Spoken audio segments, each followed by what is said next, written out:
Afternoon. How's everybody today? Everybody's good. I got to start off by saying one thing, Dan. It's National Nurses Day, so I just want to throw out just a lot of love and honor and appreciation to all the nurses who are on the front lines. Randy and I interviewed one last week, and it was Sean Hopkins. Awesome. It was unbelievable. So Yeah. just a big thank you and all of that. So Dan, John, one thing I want to interrupt you on is not just National Nurses Day, but it's the whole week, and it ends on the birthday of Florence Nightingale, which, a little trivia, is the founder of modern nursing. So National Nurses Day continues for the rest of the week and ends on May 12th. Just an FYI, in case you're ever on Alex Trebek's Jeopardy and you want to know the answer to that question. Right. I can tell you, I will never be on Jeopardy.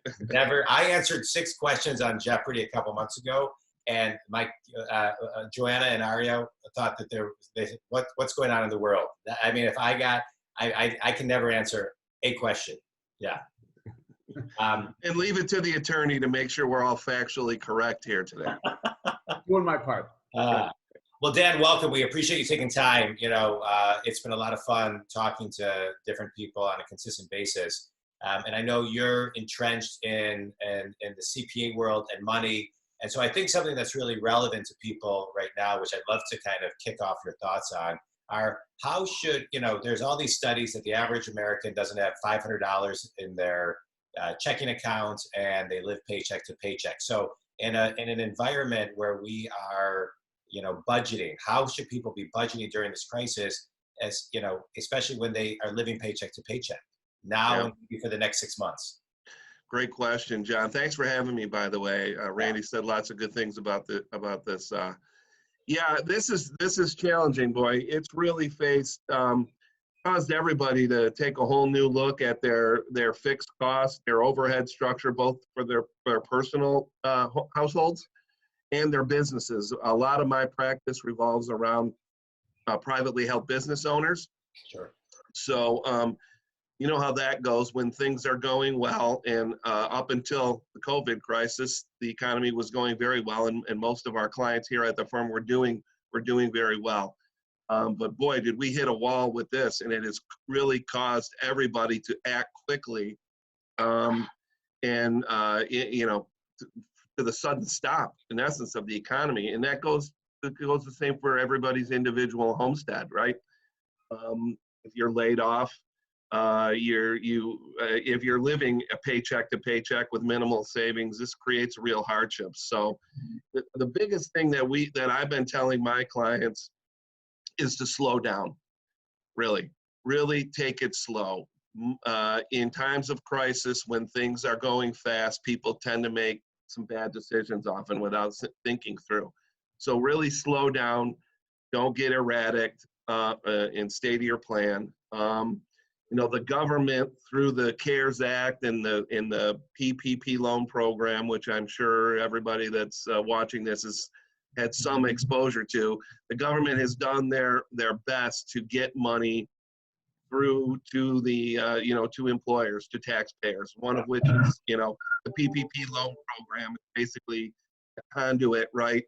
Basically getting money from the federal government through the employer to the employees, so that even in a time of crisis, there is some paycheck coming in. Yeah. Second being the increase in the unemployment comp insurance benefits that are offered to all the states, the $600 add-on. Mm-hmm. And the third being the stimulus payment. So the government is trying to get money, obviously, to taxpayers to help them continue to pay their bills on for at least the next 8 weeks plus the health and the unemployment insurance benefits and beyond the 8 weeks. But the government's doing their best to get the money there. But yeah, each individual has to do their part to conserve cash for their business, eliminate all the non-essential stuff. Talk to your creditors, really. I mean, if you're renting a home or an apartment, talk to your creditors about deferring payment until we're able to get back up and running again. Here in Michigan, our governor shut us down through the 15th. There's some signs that may be loosening, but even if we return back to work, it's not going to be the same as it was. There's probably going to be limited hours for time which could mean potentially lower paychecks. Yeah. And You know, oh, I sorry. want to say something real quickly. You know, I think what you're talking about and highlighting what's up for companies is great. I just want to throw out a few things that I think are really beneficial for the individual as well. Sure. Is looking at all those recurring costs that you spend on a monthly basis, and figuring out what you can do without. Also, like this was about a year ago. I called Comcast because I felt like there's all these different organizations out there, companies. So I simply called Comcast and said, hey, with everything out there, can you just lower my bill? And they lowered my bill about $125 a month. Wow, that's great.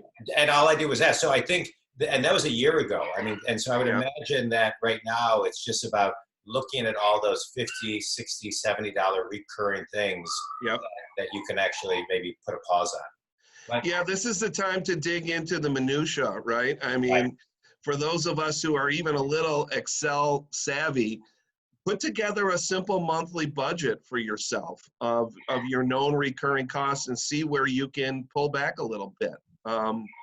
You know, some people who are very diligent budget for savings. That's great. That's something that you can take off the monthly budget for a little bit. The amount of discretionary income we spend just without thinking about it when times are good is amazing. You know, going out for dinners, lunches, you know, eating in is probably saving a lot of people money that they're starting to notice. But that's kind of that discretionary spend. It kind of drains quietly when times and that's good. a great point. That's a great point, Dan, because with Starbucks being closed as long as it has, I know a lot more people have more money in their pocket. Heck yeah, it's 4 days a week. That's $40 a week if you stop there and get a couple of things, you know, every morning on the way to the office, right? But I want to add a few items that you mentioned, and I love the high level overview. But you know, more and more people, I think at a high level, people have taken the last 10 years for granted. And, you know, they simply assumed everything would continue the way it was. I know many of my clients in various industries have effectively come to their knees now, realizing that things may simply not go back to the way they used to be. In fact, this morning in Bloomberg, Sam Zell, you know, the billionaire real estate investor out of New York, who's, you know, been around the block several times, basically said that he's on the sidelines waiting, but at this point, is not doing anything because things are simply not going to come back when they do come back the way they used to be. So again, going back, developing some sort of, you know, even you know, a quick budget. Also calling your creditors. You know, for example, if you have an SBA loan, I know they'll give you a 6-month, forbearance automatically. You know, call up your Comcast creditor, call up, you know, your mortgage company. You will get relief. If you need relief, you'll get relief. And you'd be surprised, even if you don't get relief today, not knowing what the future holds, you can still get something from virtually every single creditor out there. Yeah, don't be shy. I think that's the message, Randy. Don't be shy about calling your creditors and asking. One thing that we're all realizing is we're all in this together, right? So everybody's kind of hitting the pause button on spending and money coming in. So don't be shy about asking. Yeah, I think you're right. I think creditors are being very receptive. The SBA loan program you mentioned, that's not, I don't believe that's a 6-month deferral. The SBA is actually making your loan payment for you. That's correct. 6 months. So that's, you know, that's a really nice benefit that puts money, you know, retains money right in the bank account of anybody that has one of those loans. What I didn't know is if they were going to add the 6 months and tack it on for the payments they made. My understanding is they're not. That's great. You know, that's pure benefit, right? I want to add one thing, you know, so you said don't be shy. I think don't even connect any shame to it. I mean, there's no shame in this. This isn't a reflection of something that an individual has done, but, you know, what COVID has just created. But on that, I have a question kind of spurring from that, because, you know, I find as a business coach that a lot of people have fear about money, right? Making money, growing, how fast they're going to grow, what they're going to pay for, this and the other. And I think this, when something like COVID and a crisis and this pandemic we're in, it just kind of spurs that fear, keeps people away from an abundant mindset. where it's very hard to cross. It's very hard. They're very hard crossroads right now. Yep. And so in a market like this, how do you advise clients to, you know, to grow their relationship with money? It's an interesting question. I think it's different for every person, John. I think, you know, some people, particularly in the arena that I spend a lot of time in, which is entrepreneurial business owners, they're very aggressive. And sometimes even in times of uncertainty, they're aggressive and looking for opportunities. Yeah. And I run the gamut, right? I've got clients that are super, super conservative, have no debt on their balance sheet, right? Lots of money in the bank. They're feeling pretty good, but they like seeing that money in the bank. Yeah. And even though they have plenty of wherewithal to be able to at least survive this on the short term, they don't like to see that bank account drop, right? So they get a little nervous. Then there's other clients that, you know, they're looking to go out and be aggressive and take advantage of some down opportunities. So I think it's different for each client. And you, as a business coach, you know what advice works for one doesn't always apply and work for others. The key thing here is, to me, is uncertainty. People can run their businesses and run their households in bad times if we kind of know what's going to happen or we see a horizon. It's the uncertainty in the 30 years that I've been practicing public accounting and working with people that drives people crazy, because they just go into a shell. Most people go into a shell because they just don't know what's going to happen. And you see that in the stock market as well. I'm not a financial planner. I don't, we don't, at FMD here, we don't invest money. We leave that to the financial planners. We deal in tax and accounting matters in business consulting. But to me, the uncertainty is what puts everybody in a shell. Yeah. And we kind of know, if we listen to the science behind this COVID virus, and if somebody tells us that, we're going to be able to get back up and running, even at partial strength, I think things will start to turn. Yeah. Yeah, I think, but it's simply going back, Dan, just to shift gears a little bit, in terms of, let's say, what is FMD in terms of the culture that you guys have built? How is that going to change once you get 85, 90% of your workforce back? I assume you have, shared work areas. You have, a lot of people that are coming and going. Yep. What do you see in terms of, the new landscape for office?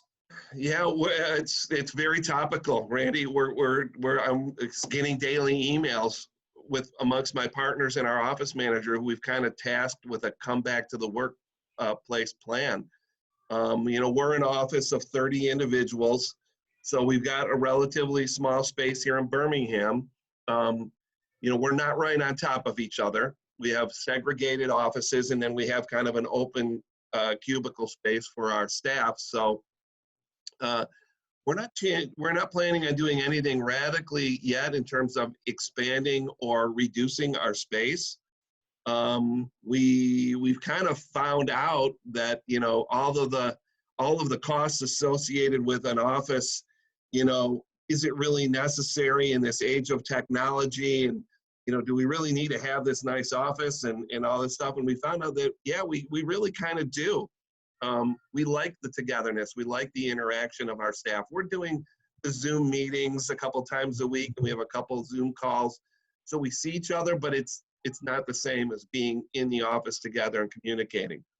So I think, some people would say, oh, this is going to be the end of office space, right? We're going to go to a completely virtual office. And I don't see that happening. I agree with you. We have to work on social distancing. We've got a nice lunchroom, right? Maybe we shouldn't have 10 people in there at a time. Maybe we should just eat at our desks until we can figure out what's going to happen here. We were very aggressive about inviting our clients to our office space for meetings, because downtown Birmingham, Michigan is a great place to visit, and there's all kinds of nice dining areas and eateries around town, so people like to come here. That's probably going to be postponed for a while. And I don't know if that's a full year. We'll also have to change our model with visiting our clients. You know, if we're out doing an audit of our clients and we're in there, normally we would go to their office space. We're trying to figure out how we're going to automate our audit process from here on out. And if we can stay within our professional guidelines to do that without being physically there. Yeah. So yeah, I mean, and we're, you know, every single business owner is going through these same questions right now. How am I going to, kind of forcing us to re-engineer our businesses, which might be the only silver lining that comes out of this mess, is especially when the economy is good and business owners are doing well, they kind of take their eye off the ball in terms of streamlining their business. This is really forcing everybody to take a hard look at what's the new normal going to look like? What's my new overhead going to look like? It's true innovation. You have to be an innovative mindset because the playbook isn't written yet. Right. So, and that's where innovation lies. And that's what, I don't know if you ever saw The Men That Built America on the History Channel. It's my favorite, but it talks about Vanderbilt and Carnegie and Rockefeller. You know, they built when there was nothing in front of them and they didn't know where to go. Yeah. You know, and so I feel like we're in that time a little bit. We're all in real time and in many cases behind real time writing this playbook. I'd like to shift gears a little bit, Dan, because you have a pretty eclectic background and you do a lot of things and you're really involved with nonprofits. And I think that landscape has changed a lot and will continue to change a lot, not only with what people have access to give, but how nonprofits actually raise money. Because I don't think we're going to see a lot of big gatherings where people come and it's within that energy. They show you the video, you're sobbing, you write your check. And, you know, that has changed a lot. And so, and I know from a CPA perspective, there's deductions and write-offs and things of that nature when it comes to giving. So what is the face of giving and charities look like in the years to come? Yeah, I think it's certainly going to change, or at least slow down temporarily. You know, the CARES Act did provide a little benefit for giving. They offered a small tax deduction, which probably won't affect most wealthy philanthropic folks, but some of your, you know, Main Street type givers who give, you know, a couple $1,000s a year to various charities, you know, for a tax deduction that might offer them a little more benefit. Yeah, I think, you know, my guess, Jon, is it's going to slow down. And I can tell you from my own giving practice, right? You know, every day you go home and there's some offer to make a charitable donation in the mail, right? I think when times are good, people may get on a monthly giving program for something that they're passionate about.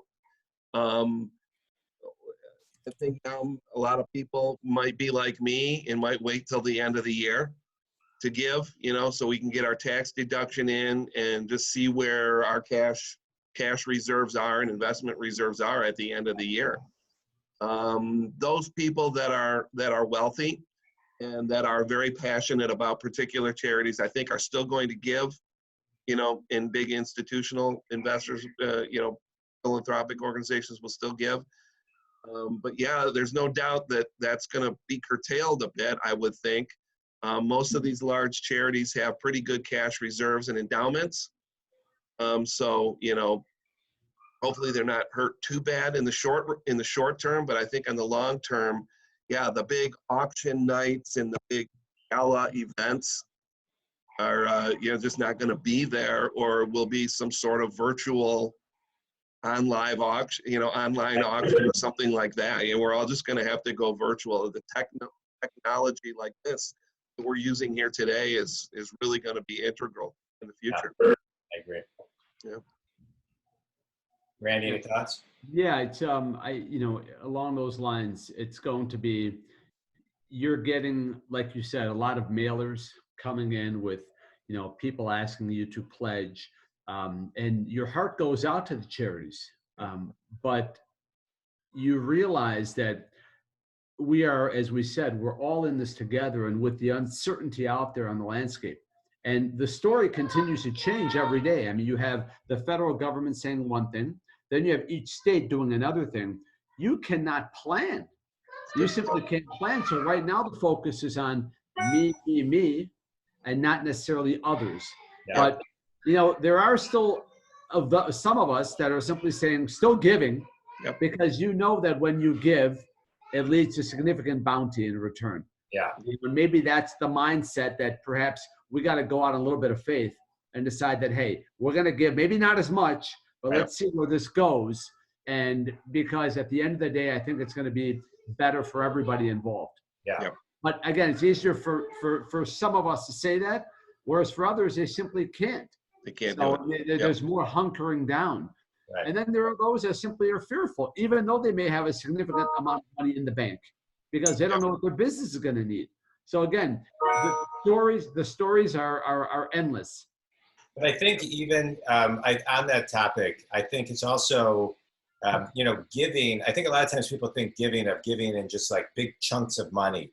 Yeah. But, to just comment on something you were saying earlier, Dad, as far as the fear, I think the faster people can figure out how they individually get back to center, where they can be present, is really important.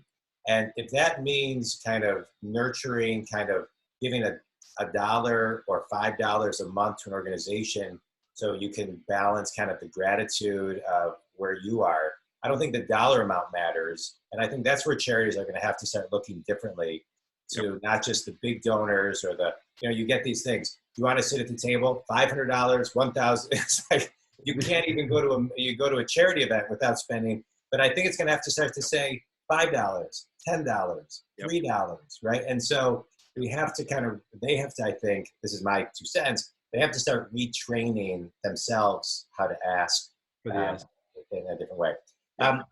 Dan, I have a question for you because you're the CPA, you're involved in nonprofits, you're also involved in what is it, DADA? Detroit Auto Dealers Association. Right. Yeah, that's the Detroit Auto. Pronounce the word like dad. Anyway, I don't know how to dad whatever.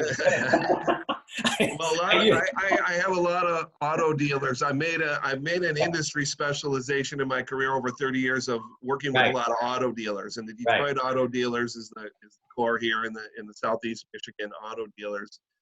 Boy, it's a tight-knit organization, right? These auto dealers are tight just by virtue of the franchise relationship. The Detroit Auto Dealers is the nonprofit association of the auto dealers. They really look out for their auto dealer members, right? Yeah. So they're a public lobbying organization, but the content that they're putting out to their dealers is second to none in terms of getting the word out about all these new tax law changes, and then the regulatory issues that go along with employees, right? That's really what most of my auto dealers are struggling with right now is, at least here in Michigan and several other states, where the respective governors have closed the front end of the business, meaning the sales side. Most of the service side of the business and the body shop work is still deemed essential to keep transportation moving. The dealers are struggling with having to lay their sales staff off and make a decision on when is it better for them to be on unemployment versus bringing them back in, and then the interplay with the PPP loan program and how do they pay them, because most car salesmen are 100% commission, right? So now you're not selling any cars and you put a salesperson back on payroll, what do you pay them? What's fair and how is it treated? So there's the auto dealer industry network is a big source of revenue for the states, right? They collect a lot of sales tax and remit it. They move a lot of metal, a vital industry in any state's economy. So the Detroit Auto Dealers they're putting out a lot of information to prop up and support their body. Yeah. Most of it's being done electronically through webinars and Zoom meetings like this. They're in Lansing, of course. Yeah, Dan, what are they seeing in terms of, I represent several auto dealers as well. And my question to them, and quite honestly, there isn't really consistency, but as an association, how are they viewing the sales of cars going forward in light of COVID? Is it going to be more online? I'm noticing there's more online now as opposed to physical, presence. Well, there's been a real trend towards online shopping and evaluation of vehicles over the last 10 years. And that's been a consistent theme throughout the industry, right? There's always the doom and gloomers that say, we're not going to need a car dealer anymore. You've got the whole Tesla model that's being challenged where they don't have any physical dealer locations, and that's being challenged in every state all over the country. So there's always the doom and gloom that says, dealers are going, there's no need for dealers anymore, right? You won't need it. You'll just order the car directly from the factory. But has borne out not to be true. People still like to come to the car dealership and kick the tires and take a test drive. They like to smell it and see it and touch it. Years ago, I remember, was a huge push towards one price shopping, right? They said people didn't want to haggle. They were uncomfortable haggling with their car salesman. Well, everybody tried to go to one price sales, and then lo and behold, the customers went there and tried to negotiate with the one price sale. So they said, this isn't working. That's great. So that one price sale is kind of gone out the window. They found that people like it. People like the interaction. So yeah, I don't, in the short run, I don't think, there's any worry about dealers going away. But yeah, I think in the medical part of it is what we can't handicap, right? We can't handicap when we're going to get this under control. If they can come up with a vaccine that people are comfortable with, even like the annual flu shot, right? We can get it to that. I think we'll be back to normal fairly quickly. Yeah. But that, depending on which TV station you listen to, that could take, best case scenario, 3 years. Yeah. I mean, we're in for an adjustment period here. Well, I hope it's better than the flu shot, because every time I get it, I still get the flu. So they simply have to pick the right strain. Exactly. I want an all-in-one shot. That's what I want. All-in-one for everything. Yeah. I mean, car dealers were maybe a little below or behind the curve in terms of going to online signature. Really, the delivery of the vehicle can be done remotely. You don't need to visit a car dealership to do that. I mean, there's car dealers all over the country that are delivering cars in people's driveways. But the ability to actually sign a document electronically and remotely is still a challenge. And a lot of that has to do with some of the state authorities, the secretaries of states. Some won't accept a signature. Some still want that carbon copy, so that's been the challenge for a lot of the dealers, right? They've got to upgrade their technology themselves, and so do the regulatory agencies that they deal with. Yeah. Good stuff. Hey, Dan, I have a question for you. So I want to talk about the importance of a CPA for a minute, since we critical. Yeah. Critical. So I'm a big believer in that. I remember being in college taking accounting 1 and accounting 2. Yeah. I hated every second of it. I think I actually failed accounting 2. I don't even know if I finished it. I can't remember. I don't think I did. And so I had to drop the class. But I remember thinking, even day 1 of accounting, why am I taking this class? I'm going to have a CPA. And so I'm a big believer that we need people to give us the proper advice, give us the proper guidance. Without it, we can make one small mistake that can lead us down a road that is just the wrong road. That when we look back, we say, God, if I only knew that rule, law, this, that, and the other. And so not to put you on the spot, but can you talk about the importance of why you need a CPA? Right? Because to me, we all need a minimum of 3 mentors in our life, right? We all need experts that we go to. So I'm a big fan of that. Yep. But I think a CPA is so important. And I just, especially in today's world, because in order to get your PPP, I feel like CPAs' phones were ringing off. How do I fill this out? What is it? Do I click this or do I click this, right? Yeah. So, and it's those nuances that bring so much value amongst much other stuff that you do. Well, thank you for saying that. I kind of felt that way. Not everybody does, but I've always felt that way. Yeah, I mean, We often find ourselves as the quarterback in the relationship, Jon, and certainly we bring what we feel is a lot of value to that relationship, but we also try to surround ourselves with a lot of other good advisors, business coaches like yourself that provide services to clients that we don't naturally do. Randy, you know, the legal side, right? We part of the value that we feel we bring to our client base is the network. So yes, you get us, but you also get a wider network of qualified individuals, trusted individuals. And I know if I pick up the phone to Randy and say, Randy, I've got a client I need you to introduce you to, and here's what we need done, that's not going to fall to the back table, right? Randy's going to not only do it, but keep me involved in the process. So certainly we bring the financial acumen, you know, on how to prepare and read a financial statement and what it means. You know, the key is that the financial statement is historical data. Where we find a lot of value is how do we take the historical data and use it to make your business or your household more profitable, more successful in the future. Yeah. That's where the real value is. You know, the tax return is history. The value to the tax return is done all year long in planning for what the tax return is going to look like when you actually file it. Right. Same thing with the financial statement. The financial statement is the byproduct. All the value is the consultative work up front so that we can produce it help you produce it at the end of the year and either provide that to your investor group or your banker, you know, and so that it looks the way we want it to look, right? Right. So yeah, we thank you for saying that. We do kind of feel like we're in many cases the most trusted advisor and the quarterback for a lot of our clients.